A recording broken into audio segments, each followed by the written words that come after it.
Paiku sare ngal paingal labangal nantungalinde paingangal nanda ede ya paile lan salmina on lando silong e jam no ku kala ka won don e ka jodor don on e wondi be mon e musibe mon e sayji di fop moko babe faybe ande kade yitidi ke studio Paiku sare paingal labangal nantungalinde sabuna foko no fo wana go to fire ande kadi ko ratatata parce qu'il y aura de bonnes nouvelles là. Ici ce soir on parle pas n'importe quoi. Quand ça s'agit de parler le nom de Paiku sare, il faut grader les fire parce qu'il n'est pas n'importe qui. Si tu n'es pas n'importe qui là, beaucoup de personnes parleront de toi. Ananine. Nous, on ne fait pas arrière-pensée. Donc, c'est clair. Ara côté Dungal Jamaon, présidentiel Ludaleng Heuti, New York City. Ara côté Dungal Monde déjà, voilà l'information qui vient de tomber. Donc, le présidentiel Ludaleng vient d'arriver à New York City. Il y a beaucoup de panique, mais ce soir d'abord, depuis longtemps, nous ne sommes pas dans notre studio, à nos façons, à nos caractères de fer. La weltani fo wowludo fankudo dejudo wadudo mo wada jondudo témoin andi fanki anda mo kala ko miji Paiku sare paingal labangal ko mi andi tintatu wolo ay bebe min ko piji tati ko ay be tato mi mari belle mi wola na ondo fi ma directement ce soir ko ay be tato pet Paiku sare mari ko aduna makoy 3 ennemis dans ma vie. Belle be faut pour me taper, be me hopi be quoi. Parce que mi ngai do gagne en arano. On andi combo. Vous connaissez? Gagne en arano donc andi combo. Je vais vous dire que bon faut joir nange. Deuxième jour que bon faut joir nange. Oya non gagne tetabo. Onoreda o jibinaka nene makono lutiendu redu donc on anda Paiku sare ala ganyoka Paiku sare ngal paingal labangal nantungalinde paingangal nandae ya paile sabuna sana ni Paiku sare wananya mo wonyiri kwa ko paingal gaino walaju. Donc tol c'est pas tol ane kadi yitidi mi jama no wade do étoile jibui ara non Paiku sare hewtiti ka studio mu sabuna be ye pula wo kondoru tigi bugiti wo signari yi andi tay ide ngandi ndiri parce que foko no fo wana go to ara ko du wonderto wolube ko boni wolube ko moji ay Paiku sare kangala important kono be mar unity be no mari important fop ko Paiku sare awasi Paiku sare ala no important mi anda so ngala no fian kono jokke don wo don ha ronko ha karonku don wo mingon do en fe en tourni men fokiti kadi ko yeso fay aware kadi mo bon na bon wowlo sabuna ko mi woni giddu mo ngon haray jama won be landaru de don andi ebi joni jonte seda e jodaki kandere studio do jonnugol ko fewndi kon ka leydi meden sabuna be wi wono wodi ko ani ni fure arana dugu gole lawi Paiku sare wi piji din fuɗɗi ke kaleydi meɗen très bien mais inni si jalango memmini ke piji buy feƴƴay e nder sare Conakry nden ha ka extérieur et intérieur minani buy no wiya pourquoi l'état guinéen ne déclenche pas un deuil national? Est-ce qu'il y a un état république de Guinée? D'abord ko ɗum ɗum taw famude parce que si ɗo wolde fi droit et devoir don doit taw andude si tay ko état woni ton si ko clan mafia. Bien entendu, il y a des gens qui disent pourquoi et voilà et il n'y a pas de deuil national. Il n'y a pas de deuil national parce que be maybe don fo no reni ko fokiti kom e ko onno du woniri on famine. Donc c'est impossible innugol be wadanay jama on deuil national. Kon won non deuil national ware ko yo Guinée be fo wullu parce que accident no waɗiri telimile e boke min non ko accident wat o boke min ko fi on ɗon mi wawata yewtugol fi muɗum ɗo ka tawata min no Bassirou Diallo o be paysi men ukkodiri mi ruka e mo adna o fo wola fi mum terre à terre Bassirou Diallo o andi jama he mi ala ni o hay Dumbuya susta yaltude nder ɗon so yalti o yehi ko feƴƴata kon fof kono fof wana gotum aɗa ɗon andi accident tiɗuɗo waɗi boke woɓɓe wi ko 7 personnes maayi woɓɓe wi ko 3 woɓɓe wi ko 10 ko Allah andi kono accident ɗon naɓe mayɓe ɗon fof duwanmo mayugol ɗon ko Bassirou Diallo tout simplement parce que kanko tigi mo andi ɓe sacrifie no mo neɓi kanko tigi mo andi il était sacrifié pour tout et pour tout le temps hande kala ka pullo mayita bo ɗon deuil national faut même pas penser à ça si pullo mayi a wi ko deuil national abbiɗa ko fenande ha kero ko Allah ami si y a deuil national mouna c'est très clair il y a pas de deuil national parce que nder ka wana ɗum woni nder ton joni noon en artay ka nder pale ñokkiten ko ñokki nder ton kon yaltinen ɗo kadi piiten très clair o andi ko ɗum pay ko sare welirinmi ko a yayɓe makko ɓe ndaray quoi babe ngal paygal hay kañum ndaray innoɓɓe he pay kunsare ko fenowo ɓen tigi no heewi nder ga innoɓɓe menen ɓe darta pay kunsare ɓe waɗi ga fo compte ɓe ndara kala ndariɗo la fo compte pati mum ko ñanne si tege kadi directement je ne casse pas parce que o andi kono ɓuri kanude neɗɗo ko tuma détestuɗa ara ndaray pay kunsare halan noon so arti kay studio makko y a pas de comparaison yes min ni on ɗo mi yahi mi arti ɗo noon mo naati o yaltay directement toso koykoy andu koykoy ko birdi min so wata waɗugol vidéo live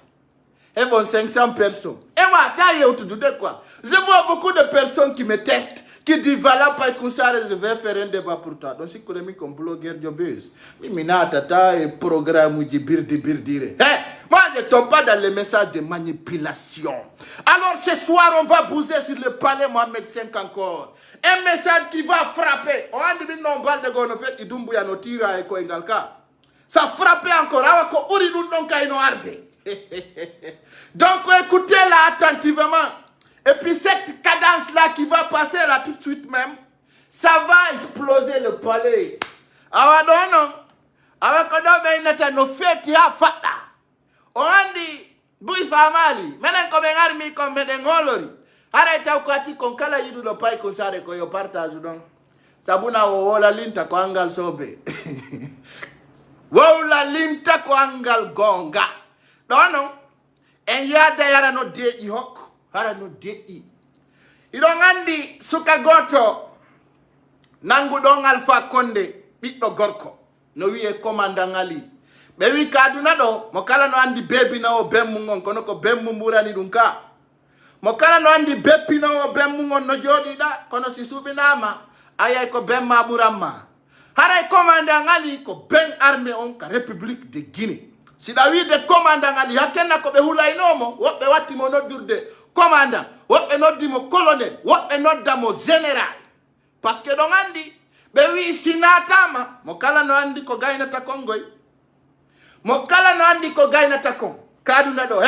so yiye hay laamu ngun no yoɓi payle quoi yo ar capable pay ko sare waɗa birdi quoi you know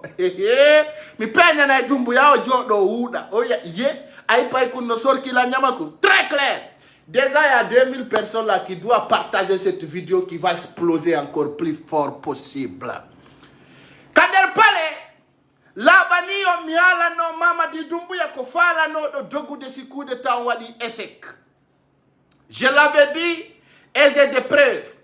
Wonɓe ɓe noɓa Mamadi Dumbuya ñande kala goto e maɓɓe wi démenti say ko nde ñande ɓe yatta oy ka nder pale ton hay goto démenti sal ko minni ko Mamadi Dumbuya fellama ka par ce que ɓe andi c'est clair komi haali kon ɓe wata yeddugol min na ko influenceur o yara ko tuma ɓe yi pay kun sare ɓe ɓa 500 personnes par ce que pay kun sare yiɗuɗa paygal ngal a ñuɗa a wata wiide a compare to ngal paygal feeti ɗo ha wi pom et je vois les étoiles là kala soduɗo ɗum ɗo kadi waɗanimi cet embarras koti kontao do mi fettude la weltano be wullu be fofiya mapi wi pay kunsare vraiment nga wullini men a anini men haray mi do yafini en mon ko andi toton pay kunsare ala ni non kanko ala ko bona ni na bengu na biddo ni ko mi mari ko ani ni lanka adnan do wo ko nene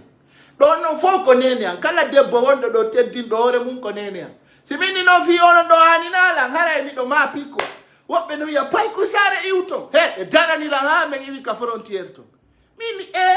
har mi anda ko ni pourtant ka mi fekkai no mi ala non ko wadi wote haju bo nace mu ay no ngani ni la sago na yon anu ay jonno ngo wulli mi arti de hi jonno mi hewti do kadi ko do non kadi burata fetude directement parce que min andi buina na no ye kari ko blogger do andi ko wondum ko no wiete blogger jo ko neddo tagalejo don andi no si neddo winditike min ko mi tagalejo ko wado won piji tawadi kala nando dum ko wi ko dum nanda parce que buini tetedo menen ko men blogger menen ko men influenceur est-ce que ben nandi ko woni influenceur blogger yaga be anda parce que kambe be wala talando ndara be wala talando hula be wala tawata goddo tawa ko be woli ko du woni nderto o ngandi be créé do pay ko sare wo ko wadana do fi ondare no watti tirani awa menen kamen hewti o jama ondare dun na birdi kala kamen hewti on tawa no labba ay no men wadirta non atawa ko menen tu way wawde non donc sana ni inde payngal sare dun ko ya teddi parce que no towi kayiwi musidda won belandaru de Allah ta fofotange si fofotani ma aduna o rabbiday sabuna sai ko mamaye ko paske wobbe wuri si fo wuruno ara no ko lamu se kuture fewndi partage nela ndongo video ndaro non akille payngal yare non nedi sabuna sa woli ko accuda ko mbaaw fo a wona feno ka ko mina tatum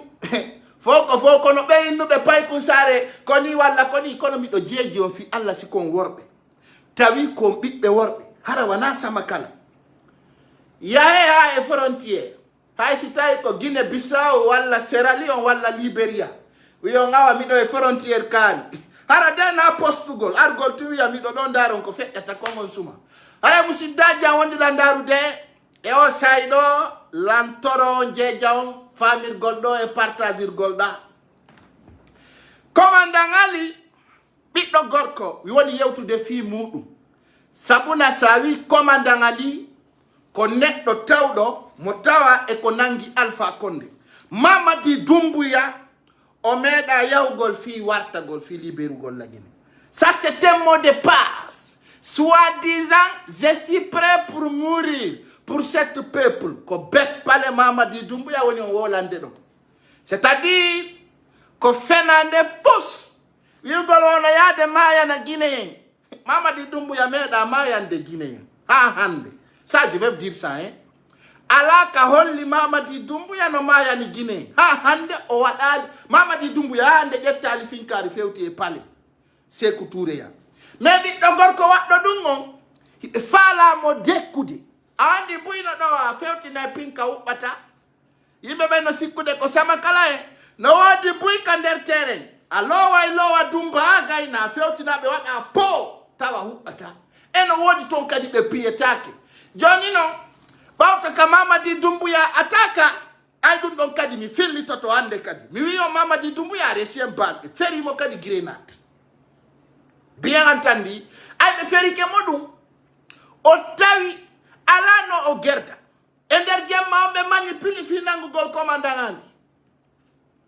ay mo andi mi halanno mo kanko Mamadi Doumbouya kadi ato hewtude ande mi wi ko satti billi kon fop ta o keto day o seda e ko wiete kon force spéciale mi yewti e video jandi min nyande kala o wadi dum haray tana makko balejo no fokkiti e leyndi awa jama labani on la Guinée on maya so manifesta kika 20 personnes 2 jours yaltu don e hore la wolo yalta o maya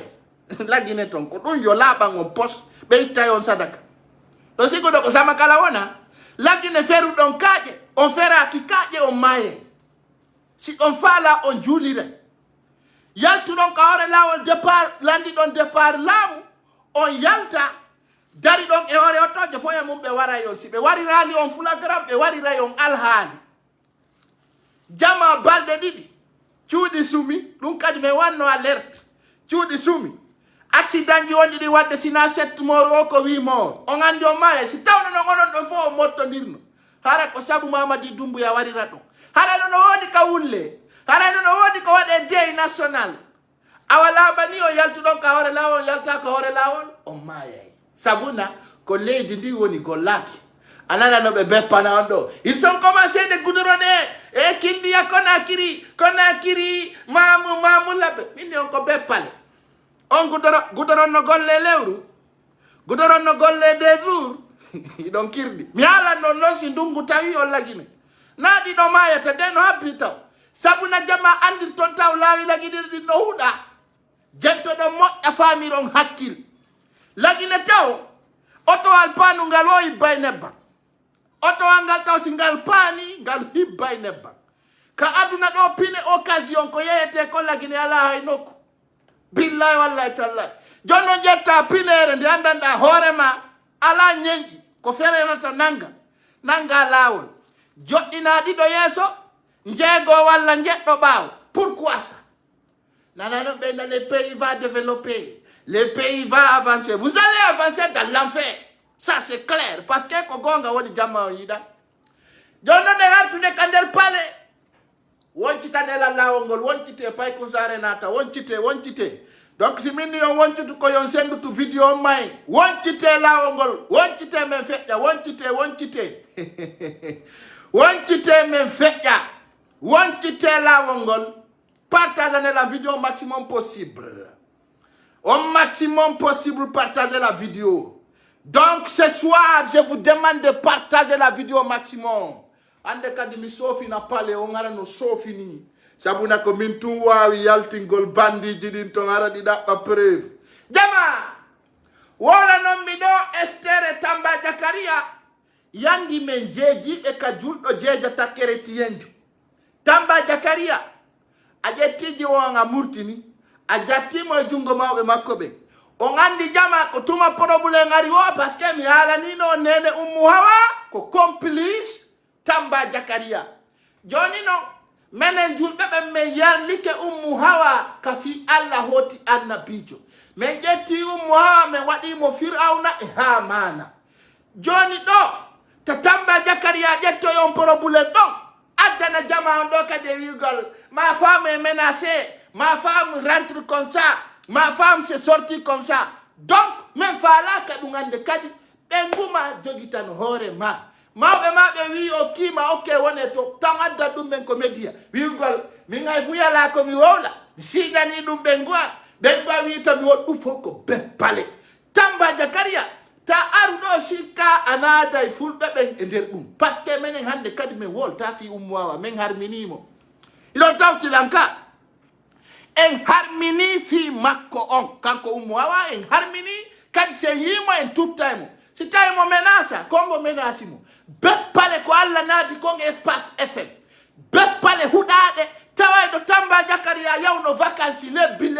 hin fusi huɗaɗo on hekkadi o acca ɗo ha tawata lagine fewdoroɗi ni o yalta wigol jama ma femme est menacée ma femme he men o kiima ɓenguma e sinama e fop e ko wonama ko fop ƴettu naɓa ka mon ton kono ta hekkitan men ɗo fi Ummou Hawa min falaka nande ɗum c'est clair il faut que les gens lui disent ça il est qui pour flanquer dans un plateau Mohamed Kari Aki Sila Mohamed Kari wawlilan ɗum ɓe tegi kerna gonga ɓe wolanma awata kina pude ɓiɗɗo ɓe yaw luttiramo ton kadi yara ɗo kadi hekkangol men ɗum he sama man kone men andi ko nder ton kon fop laaɓani men poy joni jibina hay goto ko woni ko nder ton no laaɓani guine en fop ko woni ko nder ton donc c'est clair et net men ronki o Ummou Hawa nane kadi mo hekkato wo Ummou Hawa sansali inde jama Tamba ara wiya en ɗum kono ɓe noddiri mo ka église na Esther ɓe nodda mo Esther ha ɓe gayna ɓe ara kadi ɓe inna no toujours on maintient son nom elle s'appelle yaadu mon ton si ɗon faala on wiyay Hawa si ɗon faala on inna Esther ko men tori on men jeeji on fi Hawa on moɓe ton ay men guerriya men ronki on sakkitike sokkugol men men faala kanande fi on non c'est pas affaire de étude c'est pas affaire de religion son sikki on ƴetta yo mariage mo njuloron ɗo billahi simi yaltani on mi naada ñama koye mon vrai c'est clair. Tamba, je te mets alerte, je vais revenir sur ce sujet. Ah, musibe, de ngade non ko fiondi kon kapale Mohamed Sek.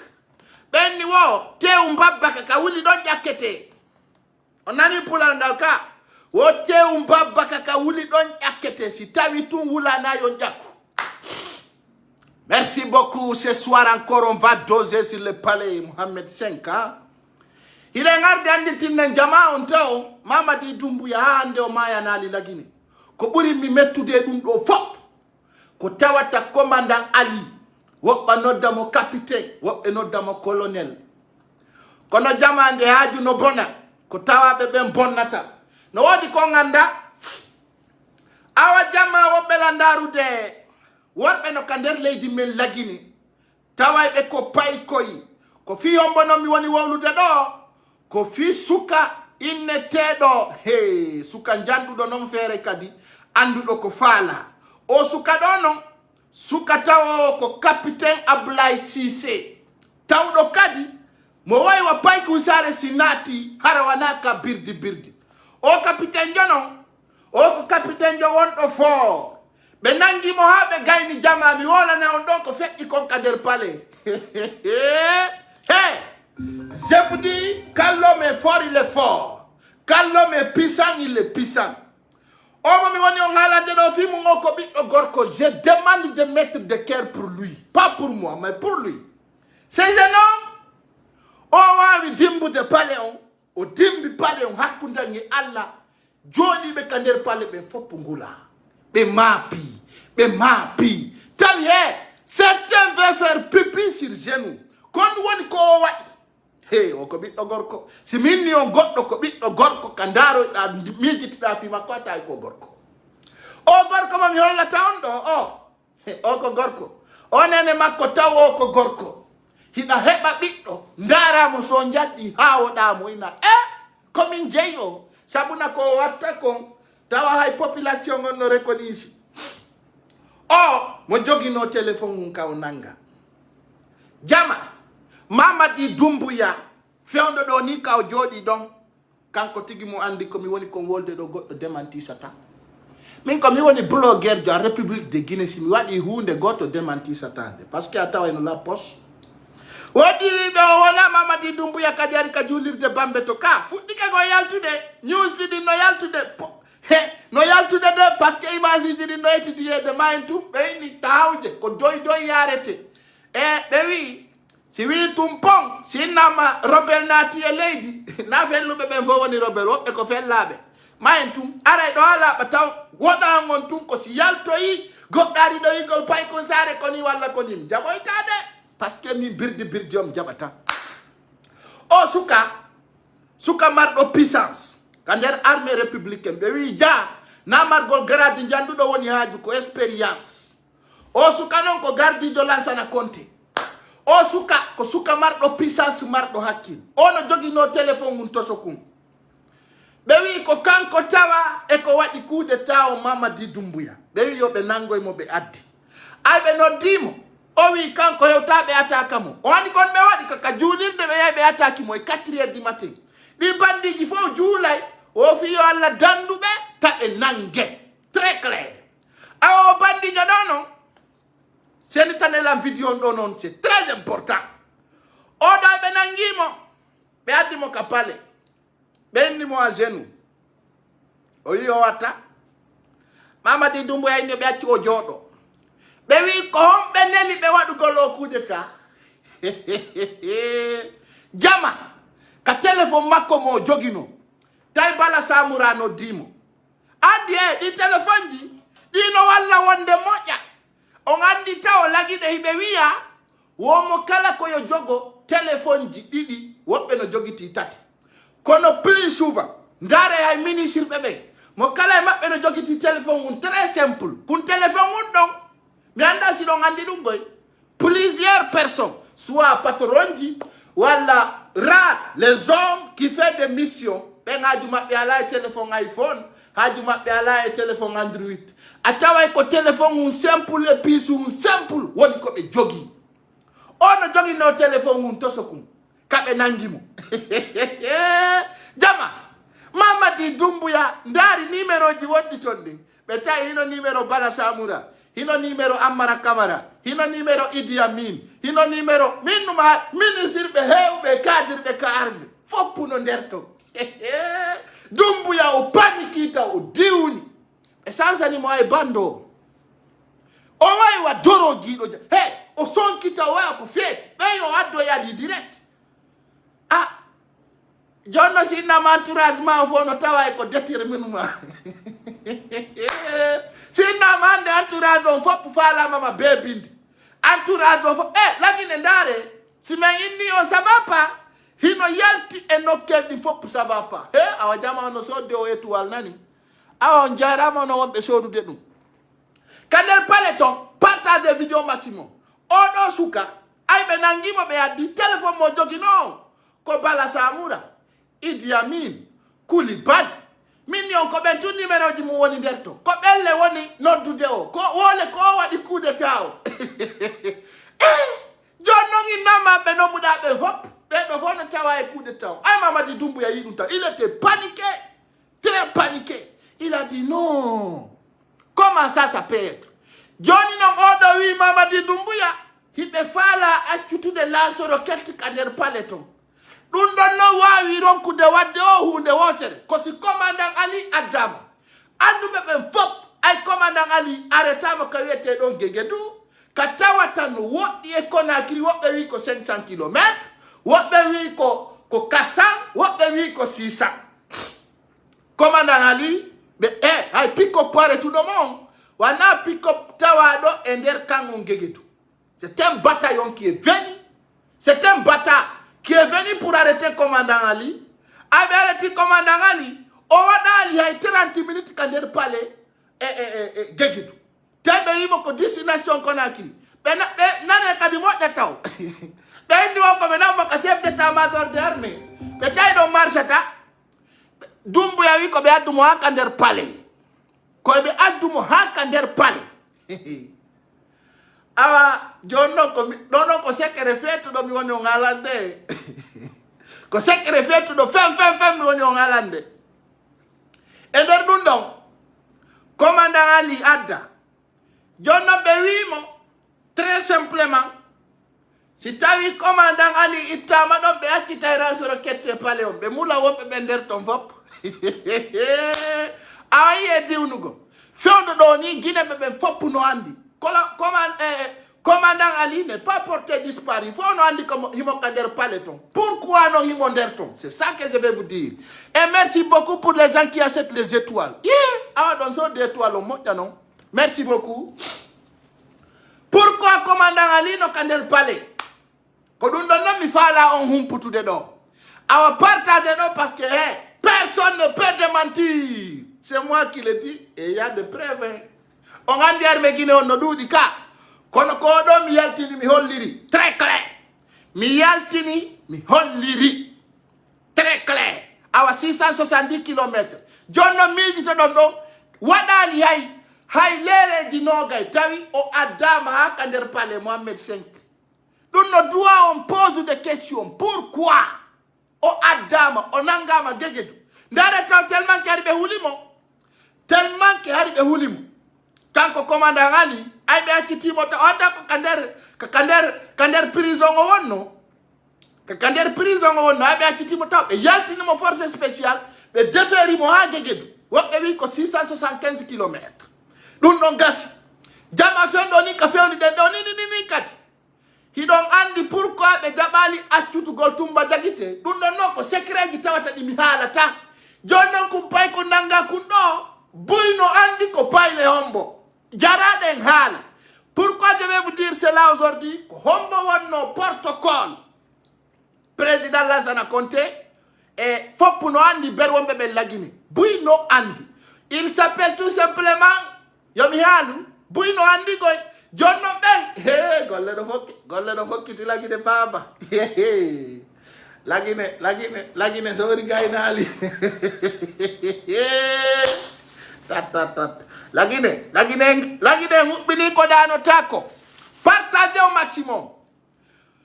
lagine hubbini ko dano tako musibbe wonbe la ndarude ko ombe wonno protocole lansana konteo ko AOB ko ombe wonno protocole première apo inetedo makamboy ko o wiyetedo Tumba Jagite joni no bedo hani hibe woda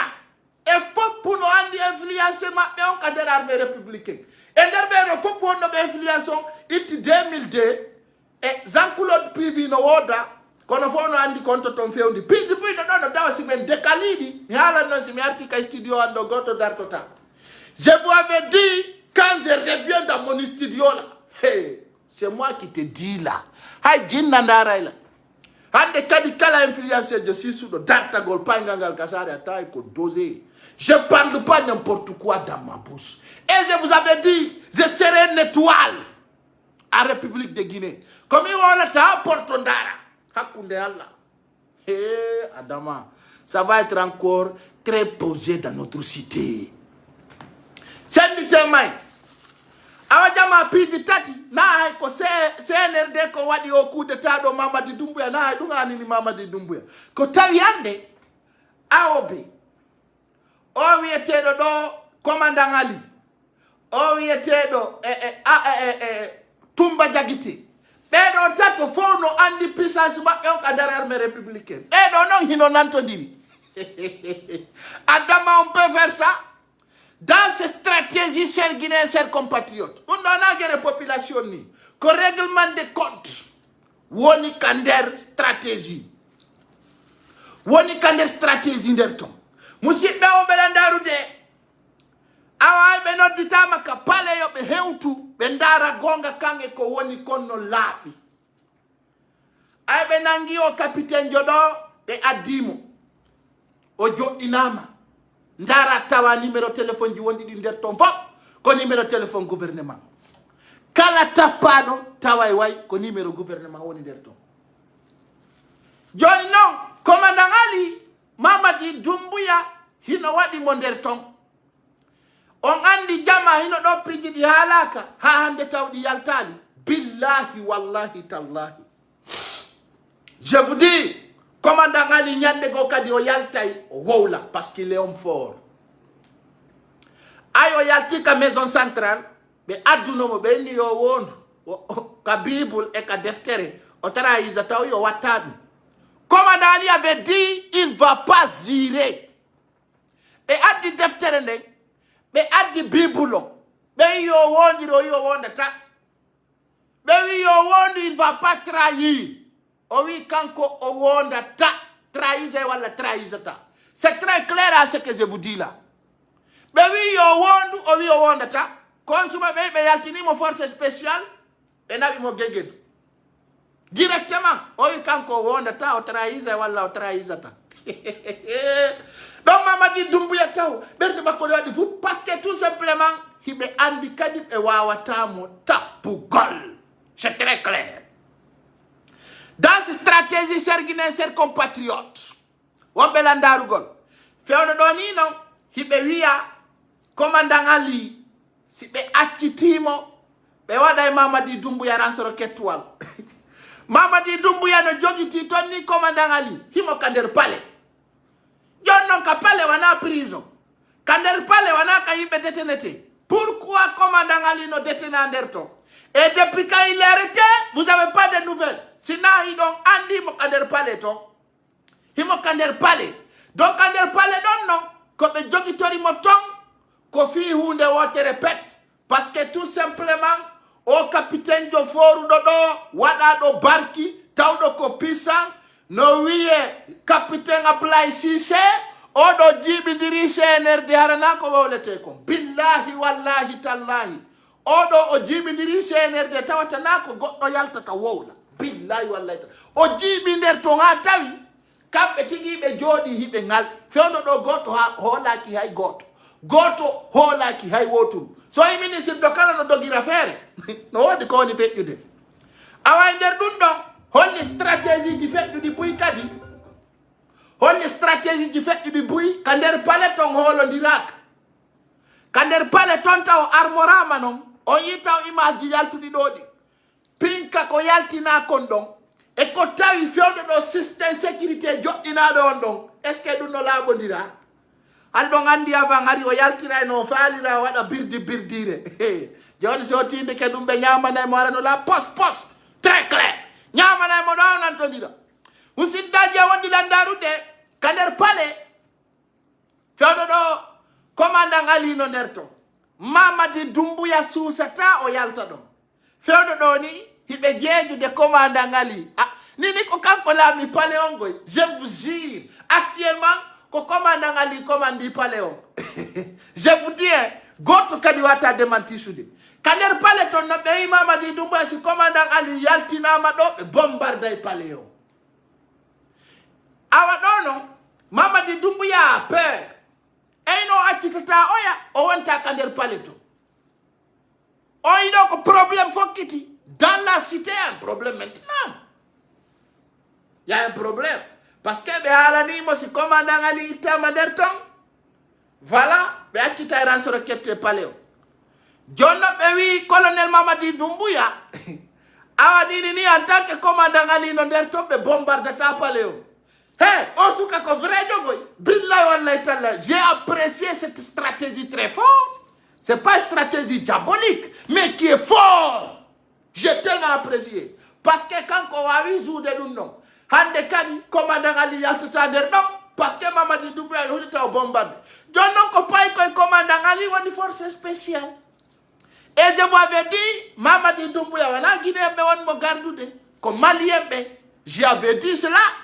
joni noon ari haalabani guinéen ɓe ɓen c'est pas les forces spéciales maintenant qui l'entourent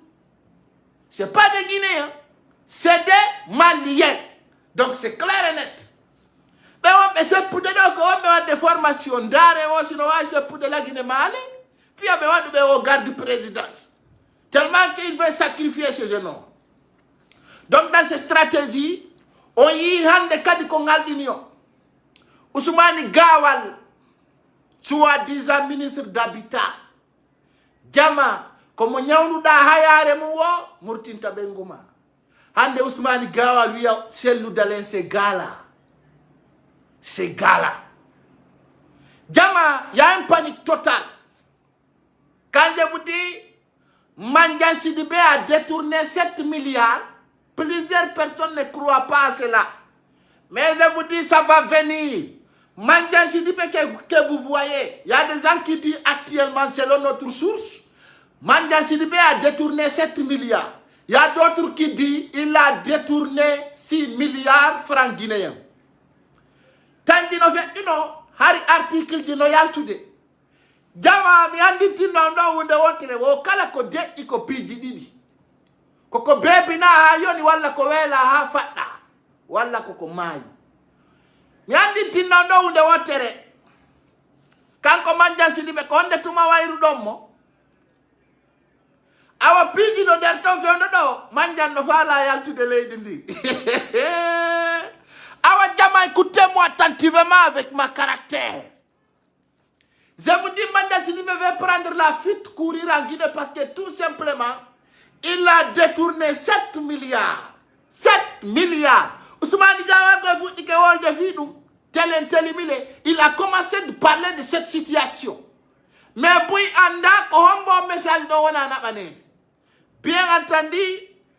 quand Mandiang Sidibé, il a pu détourner cette somme d'argent. 7 milliards,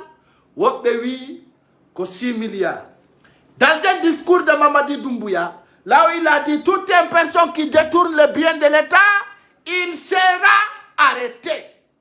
Johnny non, Mandiang Sidibé au Waïri yaltude dans le sincère public,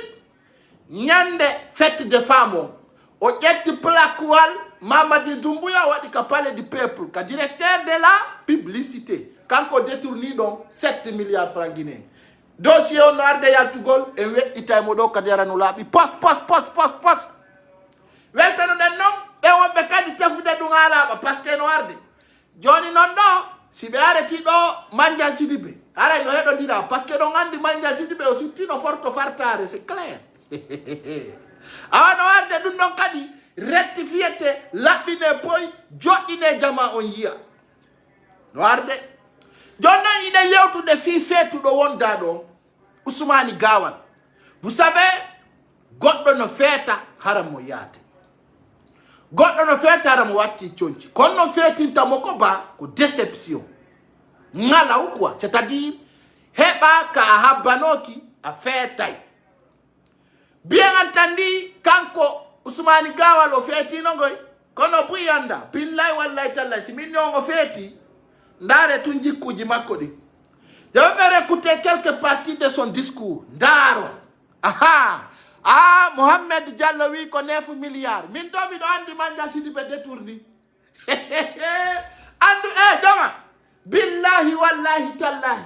be wi kala ko pay kun sare hali haray no wodi ka o tippi o wolta o bizarre o wolta o hasard simi hali hunde andu tu no wodi ka pay kun sare tippi hali dum tawto be en naybe e be no be pat mi do wobbe souhaitu be la wonatu gol maison centrale mi do wobbe yeli be woko pay kun sare soke amaya mi do wo c'est bien fait pour pay kun sare kono be wi alla wawa bolonda bondo alla wadata ko hana pay kun sare mo yotongo la veltori duaji mondin ko alla ayni mo kala e mijo mum e anniye mum e faale mum y a pas de souci nous on s'en fout de ça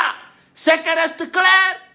les gens qui nous détestent là ils nous regardent min kon non tuwelini et der ko dara tabi kon do fo berdete tube ben ay non be iwata do halanna y a pas de souci donc restez là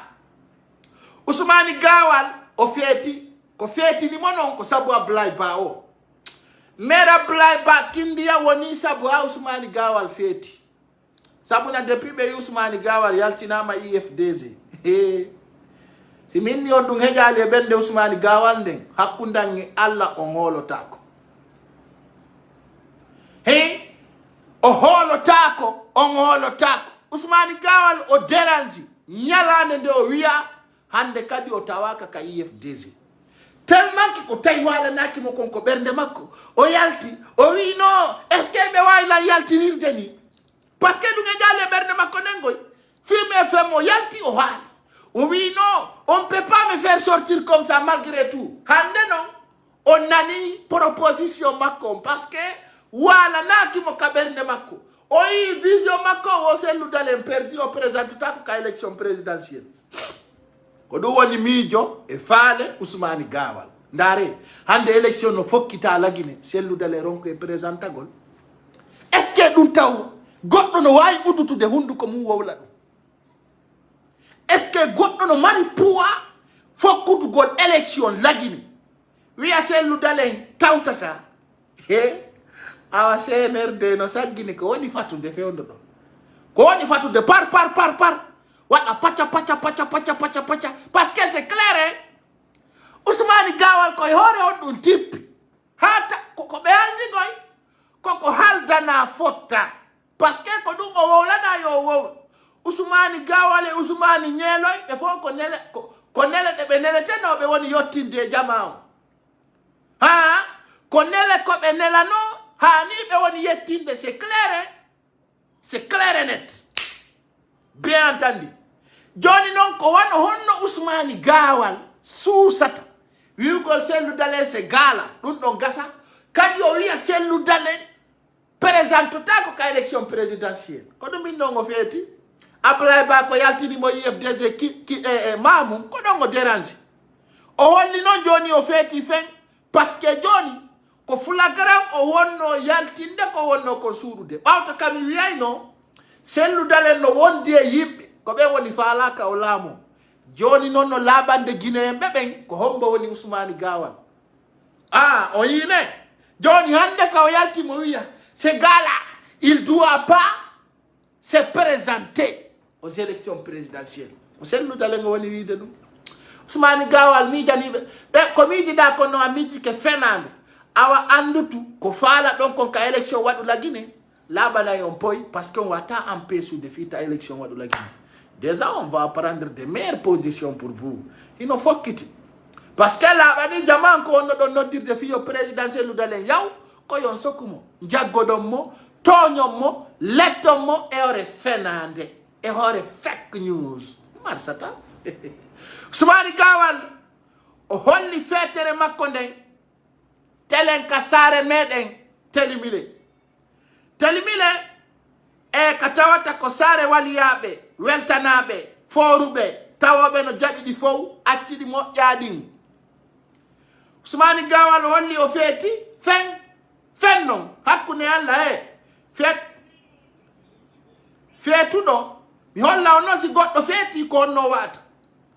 feeti nane ɗo taw yewtere makko nde jama on andi ko ɗo non woni ko weli kon o si pay kusare fuɗɗike détailgol tuma ministre jo feeti tay ko min wowlata non mi haala ni non mi wi on guinéen si mi wi on kaari wawi wa kaari ɗum ko yo laaɓiran on wa uttere ndangu o yi piiji wonde ɗin feƴƴude fewdo ɗo voilà ko Ousmane Gawal taw wi c'est bien spay ko sare est arrêté sare ɗo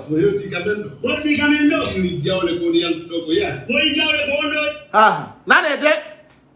womo hewti kamen ɗo yi jawle ko woni ko yaltude yaha kanko Ousmane Gawal o yaltini taw jelu balde no feƴƴuno mais yaltini ka Ousmane Gawal wujji $35,000 40,000 euros ka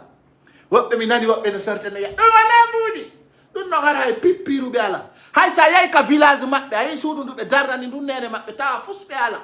nde ɗa nani ɓe no jooɗi no fena no wiya 5,000 euros na mbuuɗi 10,000 euros na mbuuɗi jon noon sa yahi ka village maɓɓe tawa fus ala ko ɓe waɗani ɓe ɗo hara hay suudu gasu ndu ɓe ala suudu ndu 30,000 euros ɓe alandu suudu ndu 20,000 euros ɓe alandu nanaɓe jooɗo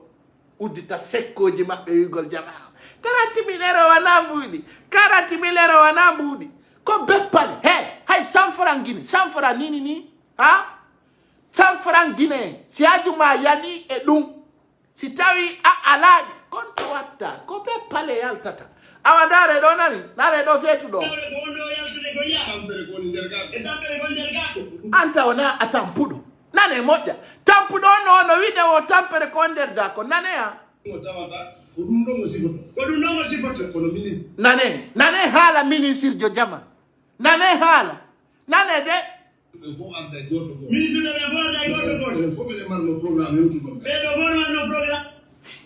o woni jel je vous dis le déranger parce que o anda ko woni wowlude Ousmane Gawal o feeti e woyne nannene piɗum no yurmi e woyi feetino hakkunde e Allah si goɗɗo feeti kala mo min ni on feeti si ɗon faala habbe ha ñande goo ndaron taw yon pay kusar wino kaari feeti on andi sabu selludal en feetinayi ɓe no yurmi ha ay Ousmane Gawal o daraki hay no jiwo e sabu selludal en miɗo andi hakkunde Allah mo andi noon la andi komi woni kon haalde jonnon ɗum acci marsude kala goo makko kungo noddi no wiidemo gara ka traite jo mi hoolakima ande kadi Ousmane a waji no hokkiti lagi de min ni o mi arti ka studio o secret ji mon ɗi mi accata ha jon ala go e population o e faut ko population o wonɗen gollande mayen tum kala arɗo ɗo wiyo mi demando bila korojo pardo mi se bulanotoma directement parce que min min naafi ƴiyagal ko Allah naadi e fulɓe goo min mi jaɓata ɗum vous savez il y a des choses que je veux pas parler mais quand vous prononcez dans la dessus mi yaltana on ko sikkata min ko ɗum o andi mi alani o min si mi goɗɗo lanni min mi ala yaha yiltito ko ɗum min si mi woni dirigeant o hay si goɗɗo mayi ka pays sa nato yiite ara ko an andi ko bonni e leydi parce que min sama kala ala e mouradu andu on famine hakkunde Allah min stratégie on pilan on ko on yarata min si mi diriger leydi goɗɗo mayi nato yiite andu kanko bonni sabuna mi yiya e buyno waɗa ya yiltito min goy piiji gono to mi jaɓata min ko clair min si min nima lanni si min nima c'est fini ɗum no hayti ka hombo tigide min haccu an ala e waɗoɓe bir min kala ko mi haali ka pasan ɗo ko l'essentiel on nana go ko no yede te mande kari pardon ko benga ka ko nena nyande kala mi landi goddo pardon mo mi bonna pardon mo ala faire foutre de manjallaji international minu no jamao be no be fo mi pay kusare ko mi torotodo ko mi manjallaji nyande go be yalta be toro on andi be wi hala ko nebi be ko hala kon ko yo winde mandite be no kumpay kun toroto kumpay kun wuru kun katora ko manjallaji simbe o korali mo hebata nyande go mi jabino be wi mi yolu no non kadi luttay kadi ara kadi tawon ko dum fewdi o andi o yejjitay min non ko wondo ko min miyo mi do weltani soro an yetti alla ko woni do konnoti be wi no be fo pay kusare ko torotodo ko manjallaji ala ko be wolali an ande mi jabaki kono laba ko hombo toroto e ko hombo wuri ko tora min na min julortedo kadi piji din na nyande ala ndaro ton ko nyande landi be wi filmu andara mo ko fe ngonga botoda ando to kombo toroto si nyama e ko hombo kadi wadirta piji mun din no yarata no mena wana me manjallaji donc piji gono to mi so kajude di birdi ren goto magara yangal ko yo jamaji ma edi hollu men ma bunde ma yo be hollu ma bunde ma edi Usmani Gawal Usman o telimile hollu ma punde munde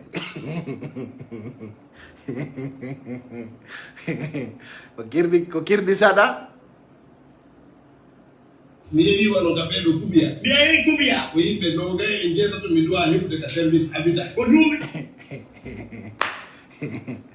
nane de écoutez attentivement min de ongo feti ongo wala ki o hediti ando ongo feti yimbe no ga jeta to do wonde ka service habitat ko feccere ade woni ko feccere ade won to oyo feti wo feccere ade Usmani Gawal mo wawata no sodande ore mun ay pada oya kubiya foppo ina kubiya ko feccere ade kubiya leydu wali yube kubiya yimbe kubiya ko do wadi simi précisani o minni on jama futa ta ngappo be ko dekkobe bere fima dorogo be ala teddungal nane ko Usmani Gawal woni waacade écoutez précisément oya kubiya oya ko feccere ade woni to ça fait pitié ça fait honte tawata ender kubiya ka tawata futa no teddini yimbe kubiya ko teddube o huda do alla jilludo e maninka sorto do ya jama o kubiya ko feccere ade woni to nana no be nano pay kusare mal éduqué est-ce que mimi do way wolde di ala joko responsable ko fetudo jente mo jaye minni o feti parce que o wa wata wonde bawo selu dali idéologie makko ko selu dali jonno jama kubiya o wobere no combattre no nano pay kusare contre qui mais contre c'est des bandits délinquants il faut qu'on le dise mais il faut qu'on le dise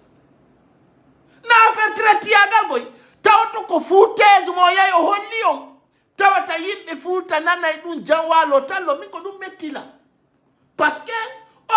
ko honto o beppa tawto yawo ya kubiya ko feccere ade woni do dum no tedde wondu ko Usmani Gawal ça c'est être mal éduqué il n'est pas bien éduqué il est mal éduqué dum do mono fala hala naymo nane halaji écoutez mi nani dun taw mi jibi andu de min no feti on woni feccere ade yantida do hayda fonction publique tawi ala mum men halfina sinaw nane joni non an jama an ka wonda don lagine foppo e jandude ndara tawa ko yaltudo andi ko règlement de compte wona kubiya fo ko yaltudo e gouvernement tu wodi ko cuudi jelu woni kubiya benno fo be wayde ko illettrebe di leydi lagine alla kalindi kalande tawde ko alla tu way dekalude dum do nane penale o kubiya ko feccere ade woni to nane ko ade yaltina do fonction publique retraite ko halfina so ni labe wo kubiya o goto alato aware labe donc adi labe ko nun tawda to yi labe tapanna yo njo onjego woni to o yewti bela ade ngoto yewti kanka be mari juri kes biro ngade fu sala nder ton goto jo biro hay Jama o feti de gente do nana ayalla wadi do ko pular wona yewtede nani o mijo to woni administration mo wi kona e mijo la yalla e bular ko no woni administration kan ko nder cuudi wada di sonsoli be lozibe parce que tombe bal ton jiwbe wawlu problème on fekki do ton on accar gol do ya biro kera andano kanka kondu nge penale ni hondu nge penale ni feti Ousmane Gawale déranger je vous dis il est devenu fou no yurmia Ilo no tawa e ko yalti men konaki yaw boni ilo no tawa ko yalti men konaki be yabe e joro to konaki do yabe na be dimudi do goddo jotto na be dimudi do e na wona joni ko yimbe no gay jeto to mi do fawta de ledo kubia jawa minni on o feti on holaki an hida wawi fawta gol goddo mais comment Ousmane nane wo kanko himo fawto wondo e fonction publique no fawte mais non ko salaire on tigi woni endade laji la ko do andirta laji de do yurbi quoi lagine si tawi ko ni woni fonctionnirde haray ça fait pitié quoi min no mi arti ka studio am mi do addori piji di mi addori di ngon tawa hidi holora hakkunde yalla si tay ko siga de penale do wolete nane jama ono wobbe ka hara tun ka capital nane wo kanko o sarzo goddo wondo e fonction publique nane penale awade cuudi ko inu da men kon franchement hida fala darnugol menen do meden habbide lelu kubia be inna ko yimbe no ganje ta to duwa yobe de lelu wala ke ni sinya tunga di fiyo be endo mubbi afana ke yo sinya tum fiyo be yimbe no ganje to ne yo nabudi kanko na bo won ngenda to do halda fota be kay ni sinya na mi be no ganje to mi nabudo heniro mo kala ma la ilaha illallah muhammadar rasulullah sallallahu alaihi wasallam la Guinée quand tu vois la Guinée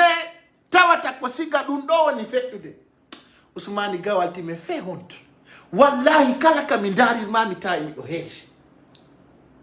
Esi ngano kungoto mbianza be forza yo ngandi do ngai wasi ko na kirimiya ta ko na kiro yata sinano mi yaro no ni tan tan ay goto jara sinano yaro no ni anda tan ay goto alato ma yo dano gota go ba wonon ko dun do be ay wola ngol telimile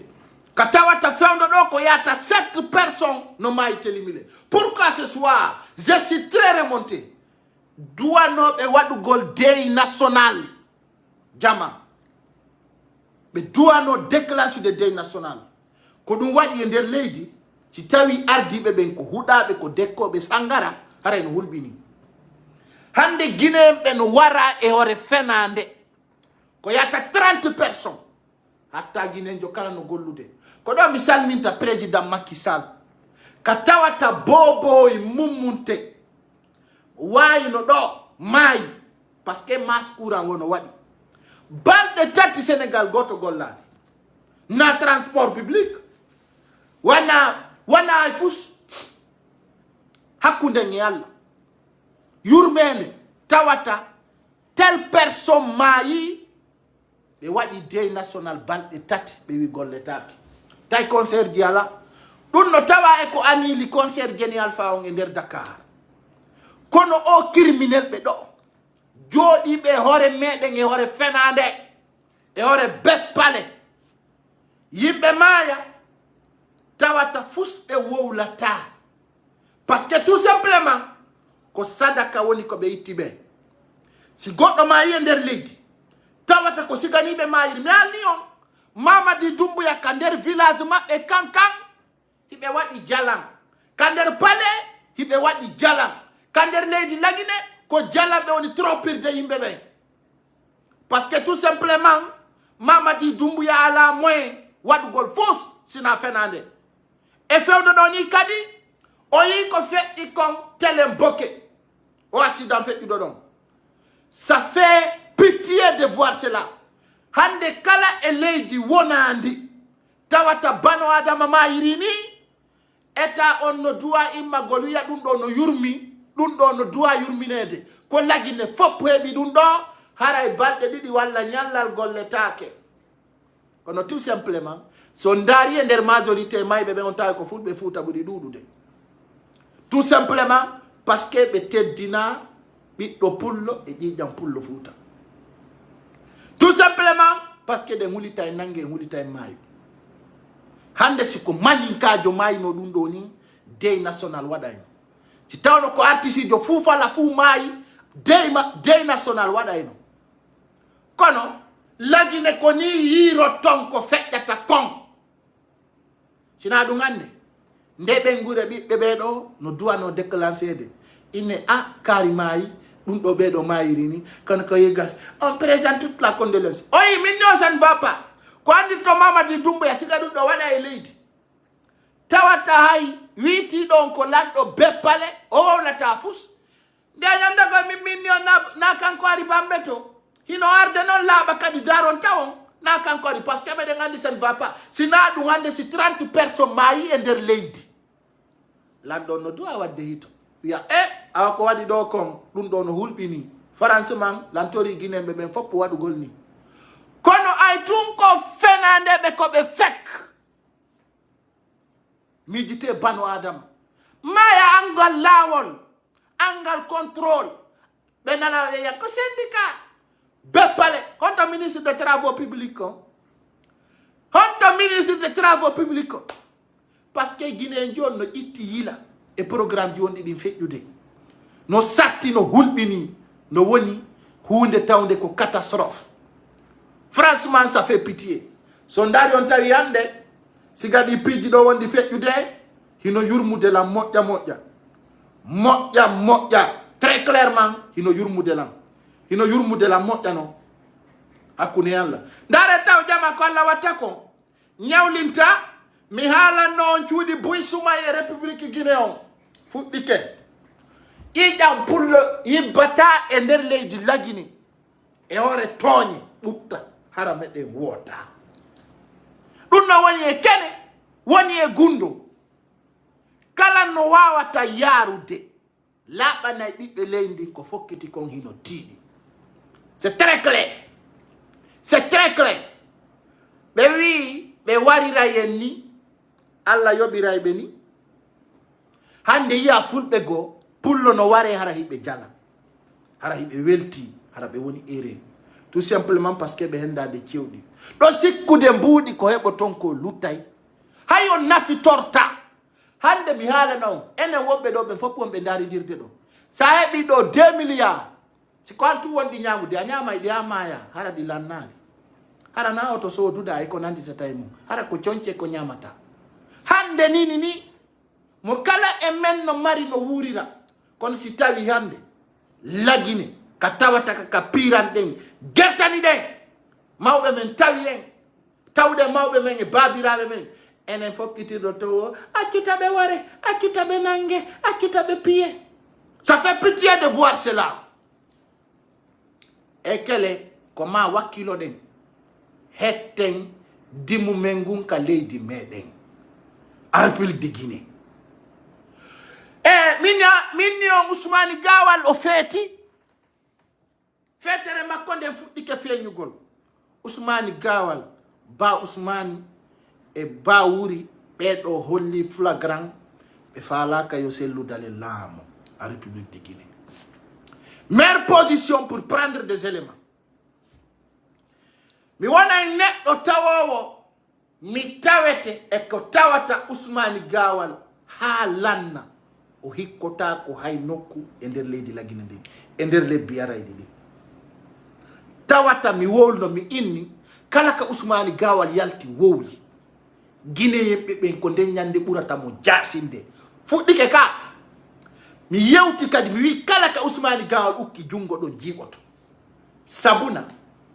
ka o fokkiti ton min e makko men yahoya ha o tawa o waywa ba Ousmane Bassirou Diallo ministre de la sécurité soi-disant mi weltino ñande nomanoɗa mi sikki a nomama fiyo pullo Fuuta daɗu mi ndaari mi tawi hino yurmi ko kala pullo feleke nomaɗo wassa kon ɓuri kanude jikku mi sikkuno si Bassirou Diallo woni ministre de la sécurité pullo Fuuta piyetake lettetake waretake e hoore tooñe Bassirou Diallo dari kankan o mi noddi directeur de la police mi landike mo explication Bassirou Diallo no mari ɓiɓɓe kono mi dari mi tawi ko kala huɗaɗo ha sofida komɓe nomata ministre Bassirou Diallo si a démissionnali ko sabu laamu Dumbuya wonata sabu ma ayo accident waɗɗo ça c'est un petit message pour toi savent que c'est pas encore fini menen pullo meɗen marno espoir e hoorema sikkugol ko damantan Albert Camara wonno gagnant amen mais sikki am Bassirou Diallo sa waɗama ministre de la sécurité awa si pullo warama awa alata ñalla e on poste kono si tawi hande ko ɗum Ousmane Gawal wona e fufala fou Ousmane Gawal so wattana lila o hocca e pooti c'est moi qui le dis o hocca e pooti sabuna Ousmane Gawal daro ha suudu selludale liɓe o daro ha cuuɗi fulɓe liɓe o daro kadi o wiya no mi anda e jama ko hoore litto on ɗum jokkudorɗen ene Ousmane Gawal hoore hon ɗum mais je vais vous dire il pense que les gens qui l'accompagnent soi-disant son ami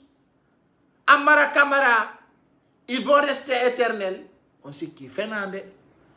he ara Ousmane Gawal nandu non ko ni arde yeso ɓe a démissionnay no doga leydi ndi rus yalta leydi ndi kono hande a nanata ko mi haalan mako kono andutu ko pay ko sare haalan ma ɗum sare c'est clair musidɓe am ñande Bassirou Diallo noma mi weltino ka ɓernde an ja ɓernde an den ɗayna par ce que mi sikkuno si tawi pullo Fouta waɗama ministre de la sécurité ka tawata a hiwa e leñol magol a ono ngala nafaka wonan ɗon ɗon sina beppale hakkude e Allah tawata siga Bassirou Diallo joɗoto ha pullo ware e hoore toñe tawata kadi ko policier jo felli on yalta fus hande Bassirou Diallo fewndo ɗo ni Bassirou Diallo e damantan Albert Camara ko place goto ɓe duwa waɗede sabuna min on miɗo nin siti sabu on ɗum mi weltonino hay ko nomaniɗa ko kono Bassirou Diallo si tawi a darike ha pullo toñama e hoore fenande ɗum accatama sabuna gonɗi ko nene on wulli kon e hoore toñe tawata a wawani démission de hollugol awasi ɓiɗɗo pullo warama mi wawata gérude mi accitay on andi ko jawdi wonɗo ɗaɓɓude awandi jawdi ndi wonɗo ɗaɓɓude a ɓiɓɓe mon nafitorta mayin tum ɗon dans ce sens en yi hande en ala renuɗo ayni pullo Fouta e nder o gouvernement ɗo fap hay goto ala renuɗo tawata no miijito ha tawa sattay wiya a si pullo warama haray hande min kadi mi acciti fi laamu ala e ɓeɗo fop ɓeɗo no desidi hay si guine en foppo maya ɓe wona e ɗon ha ñande ɓe itta awa Bassirou Diallo fokkutuno lawol bokke ha jama bokke ka barkinaɓe bokke ɓe wolata ɓe itta bokke leydi tawdi ko pisam bokke bosti kon wujjatake yimɓe ɓen yawe awa jama kanko Bassirou Diallo mi holla on ko feƴƴi kon otoje ɗen jettuno yiite de jettuno yiite otoje ɗen jettuno yiite tay no welta sabuna bappa ɓe holli piiji wonɗi ɗin wadde lagine ko alhaaliji hulɓiniɗi alhaaliji tawayɗi hino hawni siga accident ji waɗoji ɗin lagine sabuna ha yiwɗa accident ha yiwɗa accident ji ɗin a taway taw no hawni moƴƴa hino hawni ko hawni kon no hawni hakkudan e Allah kono ko welimi kon fof ko retrouve tay kon ko plaque vert jama si gadi accident ji ɗo si waɗi e leydi andu ko hunde woni ko yotti si gadi piiji ɗo ndaare haju jama otoje ɗen ƴetti yite sabuna nelal ngal ɓe neligal ko ha e Bassirou Diallo woni ko ngal nela ngal duwano kadi yottagol sabuna sa waɗi siga ɗi piiji ɗo hino duwa jabagol c'est très clair hino duwa jabade donc je vais montrer une chose mi holla on ɗo non piji buy feƴƴuɗi voilà hara ɓe addani en woodi waraɗo de fewɗo ɗo ni kadi ka nder paale ton on yiimo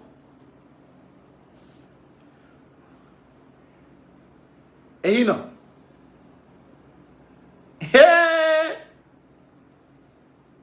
oɗo kadi woɓe warimo ko jonni ɓe addani lan en fo awa félicitation Mamadi Doumbouya aynuno a waɗa e salo bulo fuɗɗike mi haalan noon onon soori o yo immo darto ɗon wakkilo ɗon taw wonu sabu mum awɗo kadi ko jonni mi addana kam jooɗi ɗo kam ƴetti téléphone an on ɗo ɓe addani lan en fo oɗo kadi ɓe lannimo c'est très bon parce que vous forces spéciales vous êtes tellement bêtes. Comment vous pouvez prendre un pouvoir donné à un connard? Vous allez voir la récompense. Wallahi, billahi, tallahi. Mamadi Doumbouya no andi na kanko wadi coup d'état. Maintenant, d'abord la moi bon not don John non bandi o warawa. So imaki hakbu don o yori. Terti don yonko demain après demain. Il va vous tuer tous. No mettu de lanka bermbia. Tawata bedo fokko ni be woni be halkirde. C'est pas des images anciennes, ça c'est des images anciennes. O konto woni images anciennes. Donc on andi hibe inscrivi yimbe ko tawata si me yaltini source ji wondi ka nder pale ko yobe ngar commenter do habito démenti say dum on beppu de délinquants que vous êtes. Ko woni stratégie mabbe on. Oye fu ikela noddude ka parce que be andi ko source claire no metti. Tawata ande hay teleji di sustalude yontere la inu de Mamadi Doumbouya no fella teleji di no huli wowlugol be ara be takko be wiya nebi men nanali Mamadi Doumbouya nebi Mamadi Doumbouya yaltali ka télé. Et il y a des images qui sortent qui dit même c'est pas Mamadi Doumbouya qui était à la mosquée de Bambeto. Qu'on a une stratégie maintenant parce qu'il veut toujours faire déplacer le débat. Minga ibi areta maka frontière ko sarlu waitati windu de kapazu mum aussi ki marsi anda min ko mi bemma ko mawdo anda min no mi bebinte sarlu white min no ma mi déplacer te tawata tippe même pas tawa ko ngala wontantama ender blogger be lagine be fap witi be de ko blogger hay goto sustati pagola ka aéroport Bessia mille miye haka frontière la Guinée fuska don wawali sina indugol il faut t'asseoir ici ti fais ça e be tay kadi wana gotum kala kadi andu do ko bi bemu yo haka frontière Mali la Guinée dara ko feccata ko anda fo on suma siko fo ara na se ko ya galtunde wada kadi wada preuve jama on ya yanda ha kari ko kari de awa foko no fo wana dose goto jettata de n'importe quoi famine. Donc hibe piji buy no fettu de kander sare ton ko tawata ko albalawji hawnidi. C'est très clair, très clair. Ajama odo kadi belanimo c'est bien joni wana fi essence wona wolede goy wana fi ko essence beyda wona wolede fewndo do ni wana dum fewndi wana ko essence kan yejjitano mano beyda ka gine yejjitino essence no beyda yejjitino essence no beyda jodi kaw yejjiti dum do hande ay goto ala wolde fi essence no beyda ka no wolede hande yejjitino essence no beyda e nder leydi ndi on yejjitino essence no beyda e nder République de Guinée minnu non be ara yejjintingol on fi essence no beyda République de Guinée. Les champions, quand tu vois ici, c'est ici. Donc Daredo no sago ngane ko nder do Bassirou Diallo wonno kono ani on n'a aucune nouvelle hein. On n'a aucune nouvelle pour Bassirou Diallo. C'est clair. Donc et no do jama ndare haju regardez sigadi accident jido C'est bizarre de voir cela. Tellement bizarre. Là, on dit la Guinée va développer. Là, on dit la Guinée va développer. Ce n'est que d'une merde. Ce n'est qu'une merde. Donc, il me donne le droit, il m'a golfama. La Guinée, c'est calé à jamais. C'est calé à jamais. Johnny Dara Dundo fait que d'Ender Lady.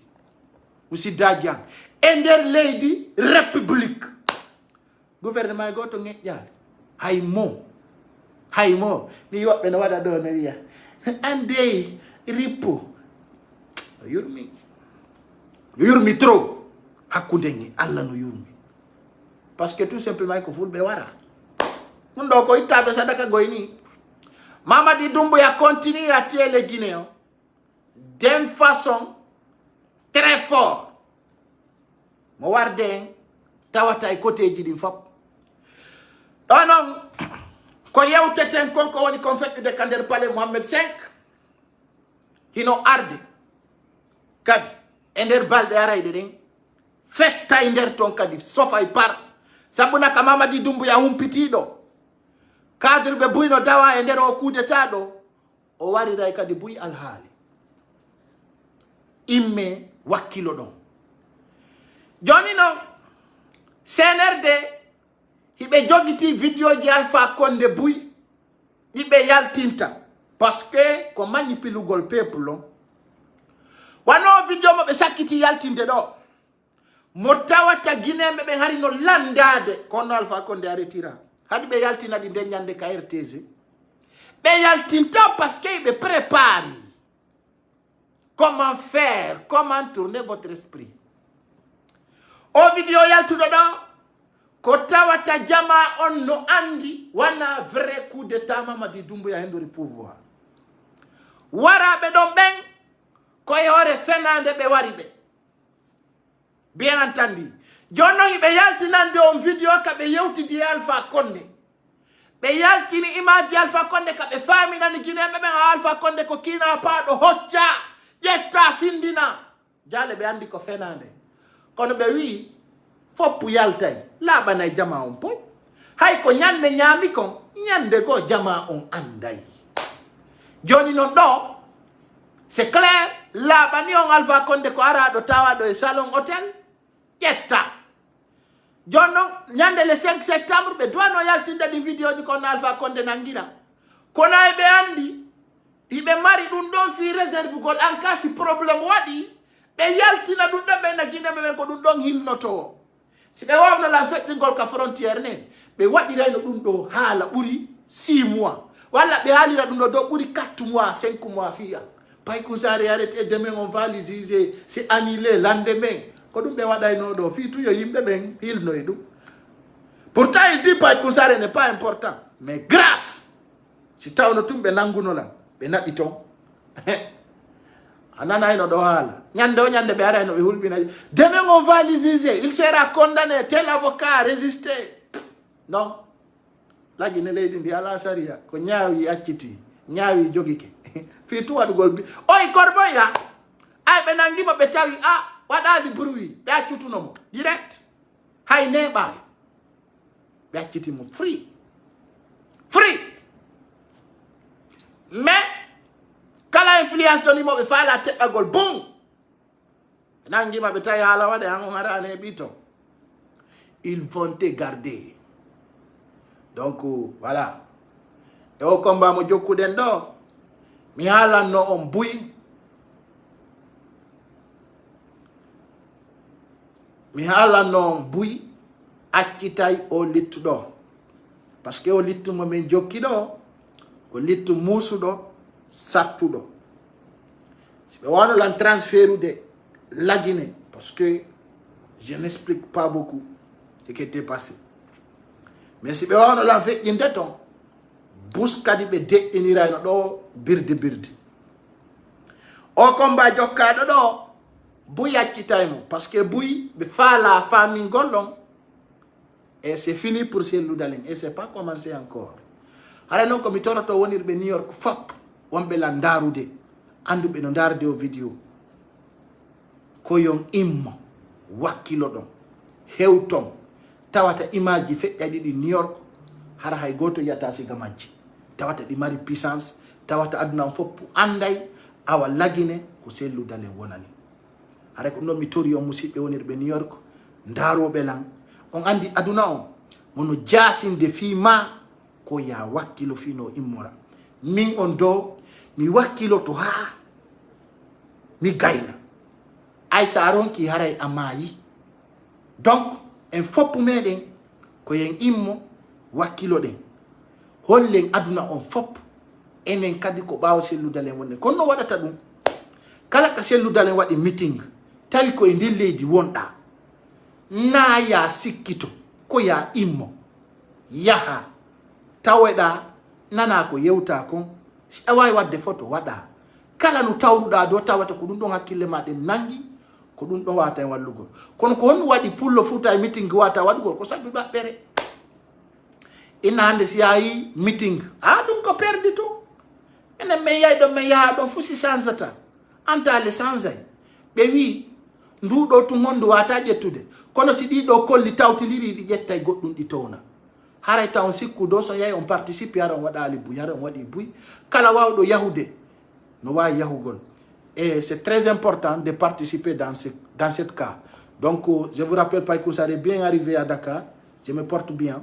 donc on se retrouve aussi demain soir nafi ɗon wonɗo nombreux quand l'information passe je vous demande de partager encore vive président Cellou Dalein vive l'IFDG vive le pouvoir de Cellou Dalein fewndo ɗon kanko woni dirige de la Guinée parce que ɗon andi